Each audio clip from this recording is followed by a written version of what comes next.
Frame work for assessing interventions, یعنی وہ کون سا ایسا فریم ورک ہے، وہ کون سا ایسا معیار ہے جس کا سٹینڈرڈ ہم سیٹ کرتے ہیں تدابیر کی ایفیکٹونیس کو دیکھنے کے لیے۔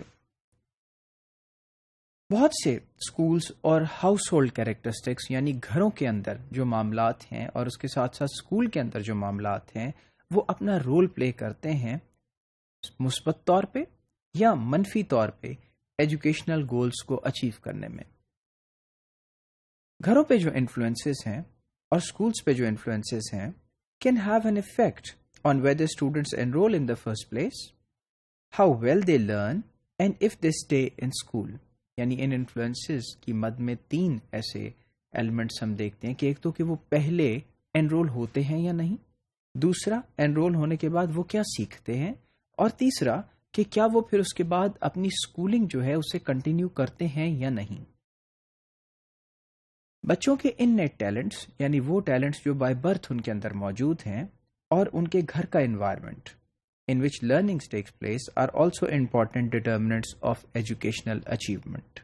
On the other hand, if we see, we can look at the factors which are influencing access, learning and retention. یعنی access ایک تو تعلیم تک رسائی، اس کے بعد learning یعنی سیکھنے کا عمل، اور retention یعنی اسٹوڈنٹس کا اسکولوں میں رہنا اور ان کی تعلیم کا جاری و ساری رہنا۔ اس پہ 2 طرح کے انفلوئنسز آپ دیکھیے، ایک تو ڈیمانڈ انفلوئنسز ہیں، وہ انفلوئنسز جن کی ڈیمانڈ آ رہی ہے، for example house hold wealth, parents education, distance یعنی کتنا فاصلہ ہے تعلیم گاہ کا، جاب اپرچونٹیز کیا ہوں گی اس کے بعد۔ دوسری طرف سپلائی انفلوئنسز کیا ہیں ان کے اوپر، وہ یہ ہے کہ اسکولس کی اویلیبلٹی، انفراسٹرکچر کا ہونا، ٹیچرز، اس کے ساتھ ساتھ زبان کیا ہے کاریکولم کی، اور اس کے ساتھ ساتھ سیفٹی، اور یہ سارے فیکٹرز جو ہیں ڈیمانڈ کے بھی اور سپلائی کے بھی، یہ افیکٹ کر رہے ہیں ایکسس پہ، لرننگ پہ اور ریٹینشن آف اسٹوڈنٹس پہ۔ دوسری طرف ہم یہ دیکھتے ہیں کہ یہ سارا کچھ، اس کے نیچے ایک بنیادی اسٹرکچر جو ہے وہ گورننس کا ہے، finance, regulatory frame work, for example devolution and targeted expenditures, یعنی فائنانس اور گورننس 2 امپورٹنٹ فیکٹرز ہیں جن پہ یہ تمام فیکٹرز جو ہیں ان کا انحصار ہو رہا ہے۔ ڈیمانڈ سائڈ انفلوئنسز، اب اگر ہم ڈیمانڈ سائڈ انفلوئنسز کو دیکھتے ہیں تو these include house hold income, parents education, distance from home, number of siblings یعنی بہن بھائی کتنے ہیں، اینڈ جاب اپرچونٹیز۔ یہ سارے وہ فیکٹرز ہیں، وہ انفلوئنسز ہیں جو ڈیمانڈ سائڈ کے ہیں۔ اور سپلائی سائڈ انفلوئنسز کو اگر دیکھیں تو اس میں these include investment in text books, school buildings and facilities, teacher training, availability of jobs and higher education opportunities, یعنی یہ وہ سب چیزیں ہیں جو سپلائی سائڈ کے انفلوئنسز ہیں۔ اب کون سے ایسے فیکٹرز ہو سکتے ہیں جو کہ بچوں کی اسکول میں جو اٹینڈنس ہے اس کو افیکٹ کرتے ہیں؟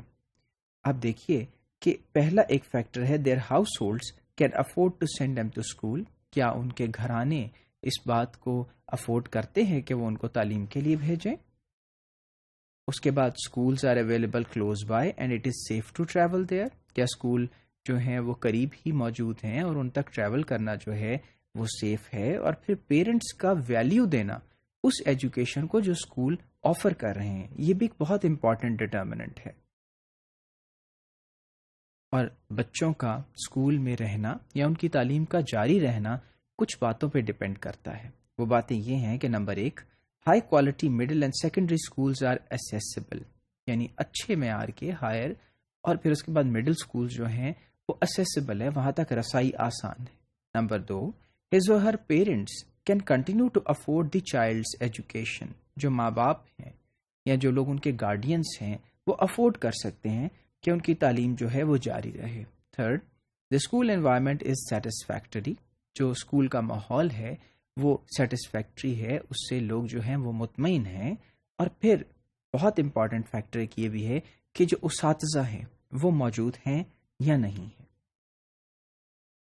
All these factors are influenced by the common platform، جس کی ہم نے بات کی، اور وہ common platform کیا ہے؟ ریگولیٹری فریم ورک کا، جس میں گورننس ہے، فائنینشیل اسٹرکچرز ہیں جن سے ایجوکیشن کی ڈیلیورنس جو ہے وہ ممکن ہو پاتی ہے۔